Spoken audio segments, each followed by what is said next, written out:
Sahabat Rehavin yang terkasih, hari ini kita diajak merenungkan sabda Tuhan dari Injil Lukas yang mengisahkan bagaimana perempuan-perempuan yang sebelumnya disembuhkan dari roh-roh jahat, dari berbagai macam penyakit, kemudian bersama dengan ke-12 rasul mengikuti dan melayani dia. Saya tergerak dengan apa yang dilakukan perempuan-perempuan yang barusan disembuhkan ini. Kenapa mereka kemudian bersedia untuk melayani Yesus dan murid-muridnya dalam perutusannya? Kita tahu dengan baik bahwa perempuan-perempuan yang melayani ini sebelumnya menderita, sebelumnya sakit, sebelumnya penuh dengan roh-roh jahat. Tetapi ketika Yesus berhasil menyingkirkan ini, mereka menjadi seperti diubah. Mereka seperti kembali dimurnikan dan berani untuk mengambil bagian dalam berperan bersama ke-12 murid untuk melayani Yesus. Saya teringat dengan kisah ini ketika saya melayani satu stasi di paroki Nomad Papua Nugini yang saya layani.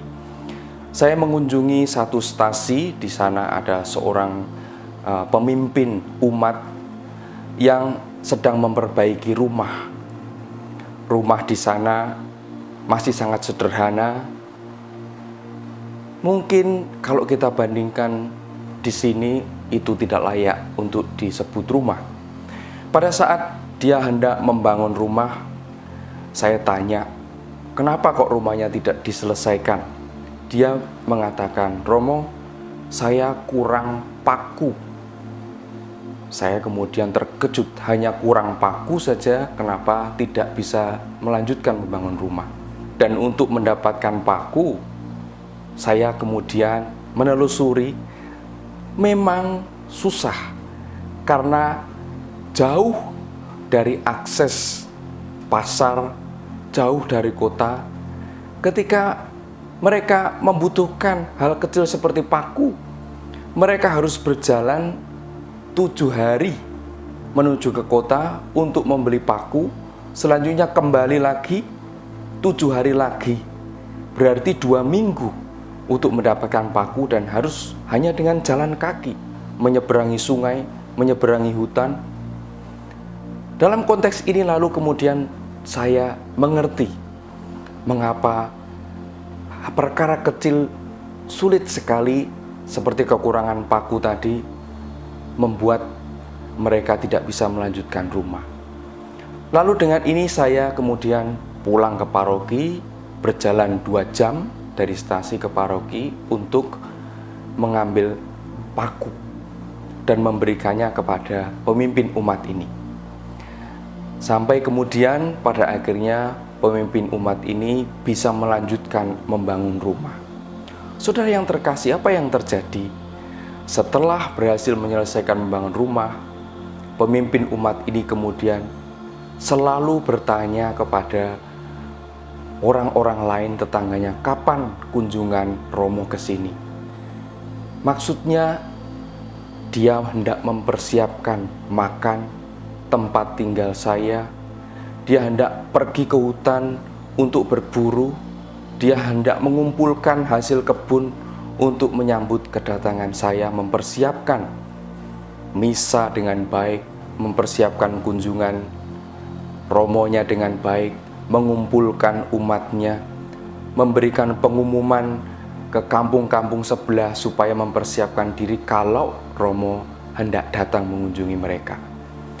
Semangat ini kemudian menyadarkan saya dan mengembalikan saya untuk menangkap apa yang menjadi pesan Injil hari ini. Mengapa perempuan-perempuan ini kemudian bersedia melayani Yesus? Karena mereka secara personal disembuhkan, diubah oleh Yesus, mengalami mukjizat secara pribadi oleh Yesus sendiri. Hal ini juga yang saya alami ketika saya merasakan bahwa mereka kekurangan, lalu saya hanya memberikan paku, hal kecil, tetapi bisa mengubah tabiat, mengubah semangat, mengubah perilaku, menjadikan orang itu bersemangat untuk melayani gereja, menjadikan orang itu kemudian merasakan betapa Tuhan itu sungguh-sungguh hadir lewat orang-orang di sekitar mereka. Saudara yang terkasih, pertanyaan yang bagus untuk masing-masing dari kita.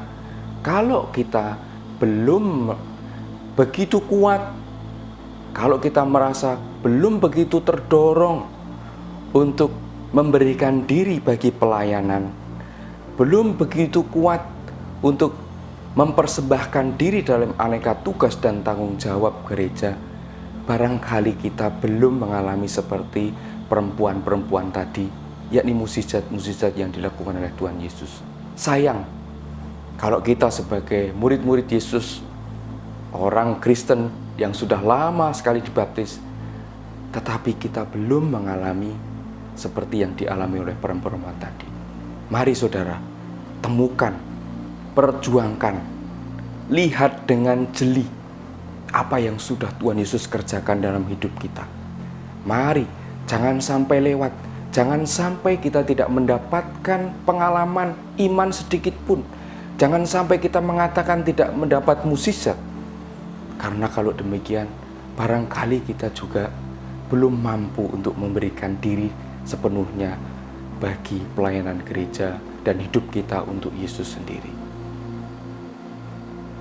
Tetapi apabila kita berhasil menemukan mukjizat, karya-karya Tuhan dalam hidup kita secara nyata, secara personal, entah itu disembuhkan, entah itu ditolong, entah itu dibantu, entah itu diangkat, entah itu diampuni oleh Tuhan Yesus sendiri melalui saudara-saudari kita, saya yakin kita semua akan dengan sepenuh hati bersedia melayani Tuhan dalam pewartaan cinta kasih-Nya. Tuhan memberkati. Aku diutus